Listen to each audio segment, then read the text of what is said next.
In this video, we're going to talk about how we measure angles, and we're also going to talk about how we draw angles. So one tool that we use to measure angles, it's called a protractor, okay? Now, a protractor, there are a couple of things to keep in mind with a protractor. One thing is, looking there, you see that little hole there? That hole is where we are going to put, or we're going to place it on our vertex of whatever angle we are measuring. So for example, when we measure this angle here, our vertex is going to be this point. When we measure this angle here, our vertex is going to be that point. Another way to think of it is, where are our two rays meeting? So the two rays, this is one ray, this is the second ray, they meet here. This ray and this ray meet here. So first step is we're going to line it up. That hole needs to meet that vertex, or the point where those two rays meet. Now, the next thing that we are going to do is, you see those two lines on the opposite sides of that little circle?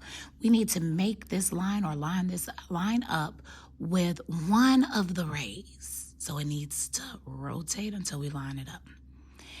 Now, after we do that, we're going to say, okay, I see my bottom ray is pointing in this direction, so I need to think, which set of numbers am I going to use? Now, because it's pointing here, we always want to start with the lowest numbers. So when I measure my angle, I am going to use my bottom set of numbers. So I'm going to look. I always like to think that these two lines, these two rays were together at some point. One of them decided to stay. The other one traveled. We're looking to where that one traveled and stopped, that second ray. So we're starting at 0. We're going to travel around. And we see right here it stops at about 120. Okay. Now, when we measure angles, we always measure them in degrees. So this angle is measured at 120 degrees, or we can call that what type of angle? An obtuse angle, because it is more than 90 degrees. Now, looking at our next one, we're going to take that same thing. We're going to put that circle of our protractor, and we're going to make it meet where those two rays align. Now, the two lines on either side, we need to make sure that they line up.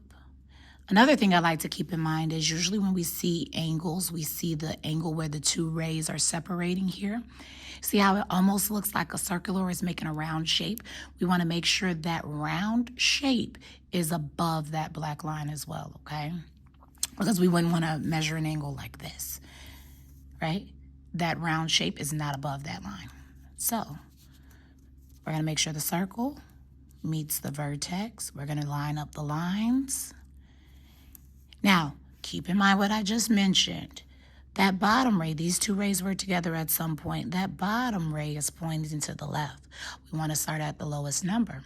Now, when I look here, I see that 0 is the lowest number. So that means now I'm going to be using that top set of numbers.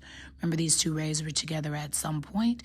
We're going to travel until we meet where that second ray was, and it looks like it's at about 50 degrees. So that is how we measure angles. This angle here is 50 degrees. Another way that we can describe it also is an acute angle. Now let's talk about how we're going to draw angles. So I'm going to try my best to do this, and it's going to require us to probably turn the paper around a little bit. But we need to create a vertex. So I just made a vertex that fast. Next thing we're going to do is we're going to draw that line, that straight line, or that ray, that first ray. Now you can decide which way you want to draw it. We usually see angles like this, so I'm going to draw it that way, right? Now, next thing I'm going to do is I'm going to act like I'm getting ready to measure this. So I'm going to put that same circle, and make sure we can actually read our protractor. I can read the numbers this way. I can't read it if it's turned around that way.